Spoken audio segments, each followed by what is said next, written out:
வணக்கம் நேயர்களே, ஸ்ரீ குபேரன் டிவி நேயருக்கு லட்சுமிநாதன் அன்பு வணக்கங்கள். இப்போ நம்ம பார்க்க போகிறது வார ராசி பலன் 9ஆம் தேதியிலிருந்து 15ஆம் தேதி வரை எப்படி இருக்க போகுது. அதே நேரத்தில் இந்த வாரம் டிப் ஆஃப் த வீக் ஒரு நல்ல ஒரு டிப்ஸ் உங்களுக்கு கொடுப்போம். இந்த வீடியோட லாஸ்ட்டில் இருக்கும், கண்டிப்பாக மறக்காமல் பாருங்கள். விருச்சிக ராசி. விருச்சிக ராசிக்கு பார்த்திங்கன்னா உங்களது ராசி அதிபதி 7 வக்கரமாக இருக்குது. 6ஆம் அதிபதியாகவும் அவர் இருக்கும்போது கொஞ்சம் கணவனின் மனைவிக்குள்ள சின்ன சின்ன ஈகோ கிளாஷஸ்லாம் வரும். யாராவது ஜனனகால ஜாதகத்தில் செவ்வாய் வக்கரமாக இருந்ததுன்னா அவங்களுக்கு கொஞ்சம் நல்லாவே இருக்கும். ஒன்றும் பெரிய ப்ராப்ளம் இல்லை. பட்டு கணவன் மனைவிக்கு நடுவில் ஏதாவது பிரச்சனைகள் இருந்ததுனாலும் நீங்கள் கூட இருந்து பக்கத்தில் பேசி தீர்த்துக்கிறது ரொம்ப ரொம்ப நல்லதுங்க. அது ஒரு நல்ல விஷயந்தான். மற்றபடி பார்த்திங்கன்னா உங்களுக்கு 2இல் சூரியன். 2இல் தொழில் அதிபதி ஆன சூரியன், 10ஆம் அதிபதியான சூரியன் 2இல் இருக்கும்போது தொழில் விஷயம் நல்ல ஏற்றங்கள் நல்ல மாற்றங்கள்லாம் இருந்தாலும் 8ஆம் அதிபதியான புதனம் அங்கே இருக்கிறது பார்த்திங்கன்னா கொஞ்சம் சின்ன சின்ன சச்சரவுகள் பேராசையை தூண்டி அதில் ஏதாவது வம்பல மாற்றத்துக்கான வாய்ப்புலாம் கொஞ்சம் கவனமாக பார்த்துக்கணும்.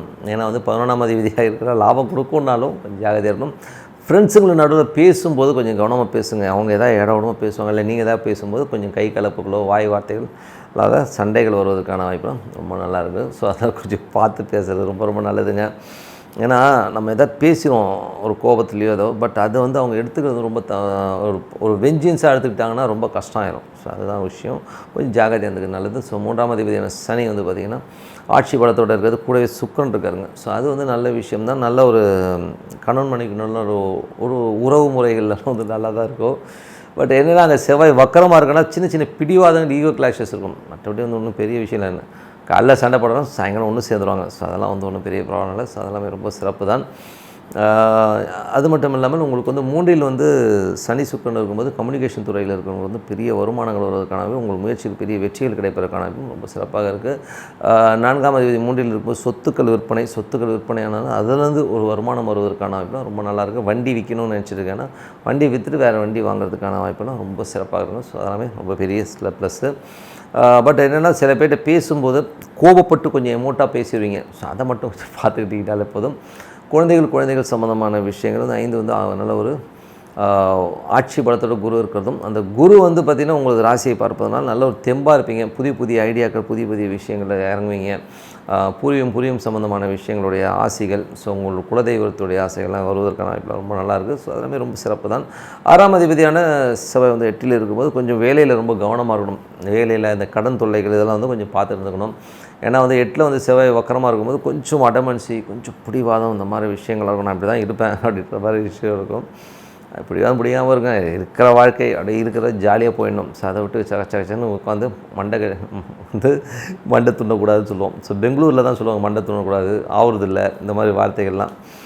அந்த மாதிரி மற்றவனை டார்ச்சர் பண்ணாமல் இருந்தீங்கன்னா நீங்கள் நல்லா இருப்பீங்கிறத உண்மையான விஷயம். நிறைய பேர் அந்த மாதிரி தெரியறதில்ல, போட்டு அப்படியே ஒரு வள்ளி பண்ணிடுவாங்களா, நமக்கு டென்ஷன் ஆயிரும். அந்த மாதிரி டென்ஷன் டார்ச்சர் இல்லாமல் அமைதியாக வாழ பழகணும். அதுதான் மெயினான விஷயம். மற்றபடி உங்களுக்கு 9ஆம் அதிபதி. 9ஆம் அதிபதி சனியுடைய பார்வை இருக்கும்போது நிறைய பிரயாணங்கள், யாராவது விருச்சிக லக்னமாக சனி தசை புத்தி அதனால நல்ல பிரயாணங்கள் ஏற்படுவதற்கான வாய்ப்பு, அதனால் நல்ல வருமானங்கள் வருவதற்கான வாய்ப்பும் ரொம்ப சிறப்பாக இருக்குது. வெளிநாடு சென்று படிக்கிறதுக்கான யோகங்கள்லாம் கண்டிப்பாக இருக்குங்க. தொழில் ரீதியான விஷயங்கள் நல்ல வருமானங்கள் நல்ல ஒரு ஏற்றமான சூழ்நிலை கண்டிப்பாக இருக்குங்க. அதெல்லாமே ரொம்ப ப்ளஸ் தான். பட் இருந்தாலும் அஷ்டமாதிபதி கூட இருக்கும்போது அந்த தொழில் ரீதியான விஷயம் பேராசையை தூண்டி ஏதாவது மாட்ட விட்டோம். அதனால் கொஞ்சம் ஜாகிரதையாகவும் இருந்துக்கணும். அதை கொஞ்சம் பார்த்து நடந்துக்கணுங்க. லாபங்கள். லாபங்களில் பார்த்திங்கன்னா சுக்கிரன் 3இல் இருக்குது. 11ஆம் அதிபதி 3இலே இருக்கும்போது, அதாவது 11ஆம் அதிபதி மற்றும் 7ஆம் அதிபதி 3இல் இருக்கிறனால பார்த்திங்கன்னா காமத்திரிக்கணும்னு சொல்லுவோம். அது என்ன ஒன்றா கொஞ்சம் ஜாலியாக இருப்பீங்க, அவ்வளோதான், வேறு ஒன்றும் கிடையாது. அது கணவன் மனைவி வரும்னா பரவாயில்ல, பட் வெளியில் ஏதாச்சும் டைவர்ஷன்ஸ் வராமல் பார்த்துக்கிறது ரொம்ப ரொம்ப நல்லது. என்ன சார் இப்படி சொல்கிறீங்கன்னா, சொல்லணும்னு தோணுச்சு, சொல்லிட்டோம், அவ்வளோதான். ஓகேங்களா? நல்ல விஷயங்கள் நல்ல மாற்றங்களாக இருக்கும். நல்லா ப்ரேயர் பண்ணுங்கள். டிப் ஆஃப் த வீக் பாருங்கள். டிப் ஆஃப் த வீக் எப்படி இருக்கும் அப்படின்றத தான் சொல்ல போகிறோம். எனக்கு இன்றைக்கி நடந்த ஒரு சின்ன இன்சிடென்ட் தான் இந்த வாட்டி டிப் ஆஃப் த வீக்காக சொல்ல போகிறேன். ஏன்னா என்னோட குருநாதர் திரு ஜி.கே அவர்கள் அடிக்கடி சொல்லுவாருங்க, உனக்கு ஏதாச்சும் ஒரு கேள்வியோ ஒரு பிரச்சனையோ வரும்போது அதுக்கான பதில் அது உன்னை சுற்றியே தான் இருக்கும், நீ பாரு அப்படின்ற ஒரு விஷயத்தை சொல்லுவார். எனக்கு திடீர்னு ஒரு காம்படிட்டர், நான் ஒரு சேல்ஸ் அண்ட் மார்க்கெட்டிங்கில் ஒரு கம்பெனியில் ஒர்க் பண்ணும்போது எனக்கு ஒரு காம்படிட்டரான ஒரு விஷயங்கள் எனக்கு தெரிய வரும்போது எனக்கு திடீர்னு ஃபங்க் ஆகிட்டேன். என்னடா இது ஒரு காம்படிட்டர் ஆக்டிவிட்டி இந்த மாதிரி பண்ணுறாங்க, ஒரு மாதிரி ஸ்ட்ரெஸ்ஸாக இருக்கிற மாதிரி ஒரு ஃபீல். கண்டிப்பாக இதை எப்படி நம்ம எதிர்கொள்ள போகிறோம் அப்படிங்கிற ஒரு டென்ஷன் எனக்குள்ளே வைபாச்சுங்க. என்னடா பண்ணுறது போது திடீர்னு மொபைலில் யூடியூப்பில் வந்து ஒரு ஸ்பீச் கவர்னர், நீங்கள் கவர்னர் பார்த்துருங்க, கவர்னர் உரையெல்லாம் நிறைய இருக்கும். ஸோ அவருடைய பொலிட்டிக்கல் எனக்கு பிடிக்காது, பட் அவர் சொல்கிற நிறைய விஷயங்கள் எனக்கு ரொம்ப பிடிக்கும். நீங்கள் உடனே வந்து நீங்கள் அதோட லிங்க் பண்ணிடாதீங்க, தலைவா நீ அந்த கட்சியாக, கட்சிக்கு எனக்கு சம்மந்தம் கிடையாது. கவர்னரோடைய ஒரு சில விஷயங்கள் நல்லாயிருக்கும், ஓகேங்களா? அதான் இப்போ சொல்லிடுறேன், ஏன்னா அவனா நீன்னு எனக்கு இழுத்துறக்கூடாது, ஓகேவா? ஸோ அவருடைய ஒரு ஸ்பீச் ஒன்று கேட்டேங்க, அது ரொம்ப நல்லா இருந்தது. அவர் என்ன பண்ணியிருந்தாருன்னா, அவங்க அப்பா, அவருக்கு வந்து ஒரு 10th ஸ்டாண்டர்ட் படிக்கிறாரு. அவங்க அப்பா வந்து ஒரு கோயிலில் போய் அழுது வேண்டிக்கிறார். என்ன வேண்டிக்கிறாருன்னா, அவங்க அக்காவுக்கு வந்து மேரேஜ் ஃபிக்ஸ் பண்ணிட்டாங்க, அதுக்கு ஒரு 3000 ரூபாய் பணம் தேவை. ஸோ இறைவா, அந்த கல்யாணத்தை எப்படி இந்த ஒரு மாதம் 1.5 மாதத்துக்குள்ளே முடிச்சாகணும், நான் என்ன பண்ணுவேன்னு தெரியலன்னு சொல்லி ஒவ்வொன்று அழுதுருக்காரு. அப்போது வந்து இவர் பக்கத்தில் வந்து ஏன் பாடுவார்னா, இல்லைப்பா இது ஆண்டவன் தான் நமக்கு இது, ஏன்னா அவருக்கு வந்து கண்ணு தெரியாது, கவர்னருடைய தந்தைக்கு வந்து கண்ணு தெரியாது. ஆனால் அவங்களுடைய வருமானமே என்னென்னா, அவர் வந்து அஷ்டாவதானின்னு சொல்லுவாங்க, அஷ்டாவதானி தசாவதானின்னு சொல்லுவாங்க. ஸோ ஒரு இடத்துல உட்காந்துப்பாங்க, ஒரு நிகழ்ச்சி லைனாக ஒவ்வொரு வேலை நடக்கும், ஒரு மேடையில் உட்காந்துக்கிட்டு திடீர்னு ஒருத்தர் ஒரு குரலுக்கு கேட்பார், அந்த குரலுக்கான பதில் சொல்லுவாங்க, ஒரு கேள்வி கேட்பாங்க, அந்த கேள்விக்கான பதில் சொல்லுவாங்க, ஒருத்தர் வந்து மணி அடிப்பார். இது கடைசியாக எண்டில் வந்து எத்தனை வாட்டி மணி அடித்தாங்க, அந்த பையன் வந்து 15 வாட்டி மணி எடுத்தான், பின்னாடி ஒருத்தர் தொட்டுக்கிட்டே இருப்பார், இவர் வந்து 3 வாட்டி தொட்டார், இவர் வந்து 6 வாட்டி தும்முனார். இந்த மாதிரி எல்லா விஷயத்தையுமே கடைசியில் எண்டில் கொடுப்பாங்க. இதை வந்து ஒருத்தர் பேப்பரில் நோட் பண்ணி எல்லாம் கரெக்டானு பார்ப்பாங்க. அவ்வளோ பர்ஃபெக்டாக போனவங்க. அது அஷ்டாவதானி ஒரு ஷோவாகவே நடக்கும். ஸோ அது வந்து ரொம்ப பாப்புலர். இப்போது நடக்கலை, இப்போதும் நடக்கலை. பட் ஆனால் இவரே வந்து கவர்னரே வந்து அது மாதிரி பண்ணுறாள் தான். பட் ரொம்ப சூப்பராக அவங்க அப்பா பண்ணுவார். இத்தனைக்கும் அவர் கண்ணு தெரியாது. ஸோ அவர் அழுகும்போது அவர் சொன்னாராம், இறைவன்ட்ட அழுது என்னப்பா கிடைக்க போகுது, இவர்கிட்ட போய் வேண்டிகிட்டு இருக்கேன்னு சொல்லிட்டு ஒரு கிண்டலாக சொன்னோன்னே, 3000 ரூபா பணம் தேவைடா, 3000 ரூபா பணம். அன்றைக்கி வந்து 3000ன்றது நான் சொல்கிறது வந்து ஒரு 60 ஆண்டுகளுக்கு முன்னாடி இருக்கும்னு வச்சுப்போமே. ஒரு 60 இயர்ஸ் பிஃபோர் வந்து 3000 காசுங்கிறது வந்து பார்த்திங்கன்னா பெரிய அமௌண்ட்டு, ஓகேங்களா? 3000 காசு இருந்தால் கல்யாணம் பண்ணிடலான்ட்டு இருந்தேன், பட் இந்த மாதிரி ஆயிடுச்சே அப்படின்னு வருத்தப்படும்போது, இல்லை அதெல்லாம் என்னப்பா அப்படின்னு, இல்லை ஈசனை வந்து தப்பாக நினைக்கக்கூடாதப்பா அப்படின்னு சொல்லிவிட்டு ஒரு பஸ்ஸில் ட்ராவல் பண்ணிக்கிட்டே போகிறாங்க. அப்போது ஒரு ஊர் வருது. ஸோ அந்த ஊர் வரும்போது, இங்கே முருகன் இருப்பானே, முருகனை போய் கும்பிட்டுட்டு வருவோம் அப்படின்னு சொல்லிட்டு இறங்குறாரு.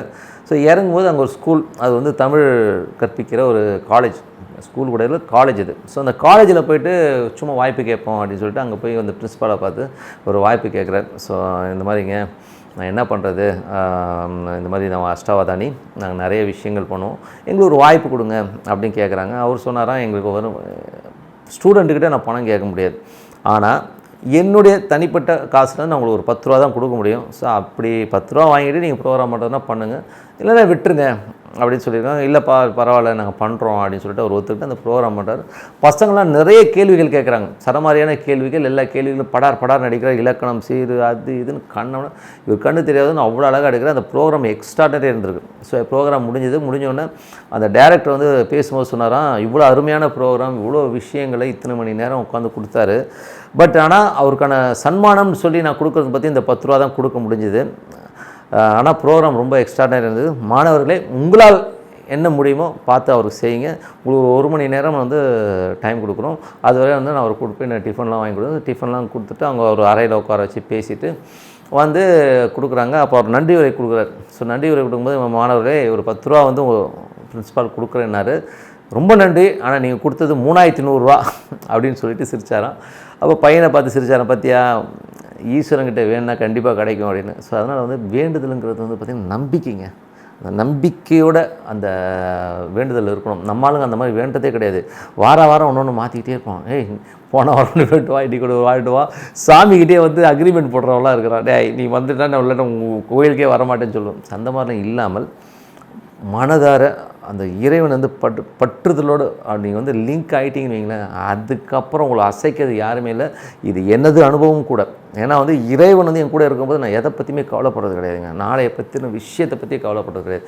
ஏன்னா நீங்கள் அந்த அளவுக்கு போகணும். அவர் கண்ணீர் விட்டு இது கேட்டார், எவ்வளோ 3000 ரூபா கேட்டார், 3100 ரூபா அவருக்கு கிடைச்சிதுங்க. எவ்வளோ பெரிய விஷயம் பாருங்கள். அதனால் வந்து நம்பிக்கையோடு இருங்க. நிறைய இன்சிடென்ட்ஸ் இருக்குது இந்த மாதிரி. அதனால் வந்து நம்பிக்கை ரொம்ப முக்கியம். அதனால் இறைவனடி நீங்கள் சேரணும். நிறைய பேர் சொல்லலாம், இறைவன் இல்லை, அவர் இல்லை, இவர் இல்லை, அதெல்லாம் கிடையவே கிடையாதுங்க. காலையில் ஒரு அமைதியாக சத்தம் இருக்கக்கூடாது. மெயினாக வந்து இந்த அங்கே டிவி ஓடிட்டுருக்கோம், இவன் கத்திக்கிட்டு இருப்பான், குழந்தை அழுதுட்டுருக்கோம், இது கட்டத்தில் உட்காந்து நான் மெடிடேஷன் பண்ணலாம் பண்ண முடியாது. சாந்தமாக அமைதியாக இருக்கிற நேரத்தில் உட்காந்து மெடிடேஷன் சாண்டிங் பண்ணுங்கள். இறைவனை நீங்கள் எந்த சாமியானா கும்பிடுங்க. ஹிந்து கடவுள் கூட இல்லை, ஜீசஸை கும்பிடு, அல்லாஹ் கும்பிடு, யாரை வேணால் கும்பிடுங்க, அதை பற்றி. ஆனால் இறைவனை கும்பிடணும், ஓகேங்களா? அமைதியாக உட்காந்து பிரார்த்தனை பண்ணுங்க. ஓம் நம சிவாய. அந்த ஈஸ்வரன் உள்ளே இறங்கணும். அந்த மாதிரி பிரார்த்தனை பண்ணி அப்படி ஒன்றும் போது ஒரு டைம் நீங்கள் லிங்க் ஆகிடுவீங்க. அதுக்கப்புறம் உங்கள் லைஃப் வந்து மேஜிக்காக மாறும். Mark my words. இது வந்து என் வாழ்க்கையில் நடந்து உங்கள் வாழ்க்கையில் நடக்கணுன்றதுக்காக இந்த இன்சிடென்ட். மீண்டும் அடுத்த வாரம் சந்திப்போம். எல்லாமே சூப்பராக இருக்கும்னு சொல்லிட்டு ஸ்ரீ குபேரன் டிவியை பார்த்தமைக்கு நன்றிகள். மேலும் இது போன்ற தகவல்களை தெரிந்து கொள்ள ஸ்ரீ குபேரன் டிவியை சப்ஸ்கிரைப் செய்யுங்கள். மறக்காமல் பெல் ஐக்கானை கிளிக் செய்யுங்கள்.